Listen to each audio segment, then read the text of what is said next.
Mama വണ്ടി ഓടിക്കുന്നതിൽ വളരെയേറെ വ്യാപൃതനായിരുന്നു. അയാളുടെ വിരലുകളും കൈകളും അവൾ നോക്കി.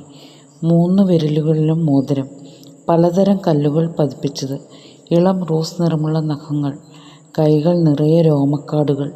അവൾ പെട്ടെന്ന് തന്നെ മിഴികൾ പിൻവലിച്ചു. തൻ്റെ പരമേട്ടൻ്റെ മുഖം അവളുടെ മനോമുകുരത്തിൽ തെളിഞ്ഞു.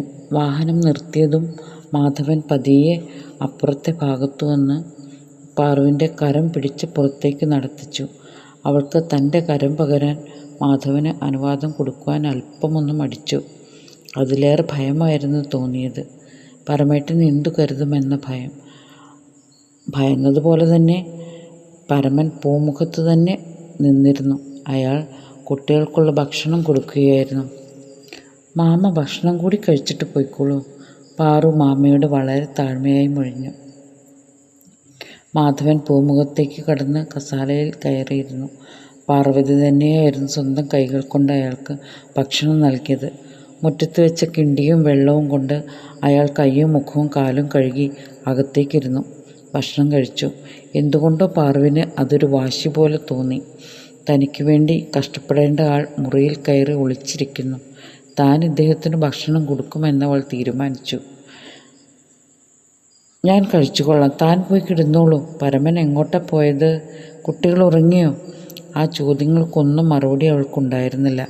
പകരം മിഴികൾ നിറഞ്ഞ് തുള്ളികൾ താഴേക്കിട്ട് വീണുകൊണ്ടിരുന്നു. മാധവനെ എന്തു പറയണമെന്നറിയില്ല. അയാൾ തൻ്റെ കരം ഉയർത്തി പറഞ്ഞു, അരുത്, ഈ സമയം വിഷമിക്കാനുള്ളതല്ല. അങ്ങനാച്ച കുട്ടിക്കത് ദോഷം ചെയ്യും. മാധവന് പാറുവിനെ തൻ്റെ തറവാട്ടിലേക്ക് കൊണ്ടുപോകണമെന്ന് അദമ്യമായ ആഗ്രഹം തോന്നി. അങ്ങനൊരാഗ്രഹം തൻ്റെ ഓപ്പോളോട് പറഞ്ഞാൽ അതിന് അനുവാദം തരികയുണ്ടാവുമോ? അയാൾക്ക് ഭക്ഷണം നെറുകയിൽ കയറി.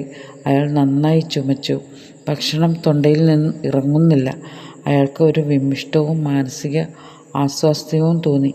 പാറുവിനെ തൻ്റേതാക്കി മാറ്റിയെടുക്കണമെങ്കിൽ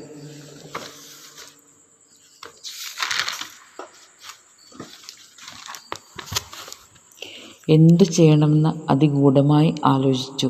പരമൻ്റെ അവസ്ഥയും തെല്ലും മറിച്ചായിരുന്നില്ല. കുട്ടികൾ ഉറങ്ങിയിരിക്കുന്നു.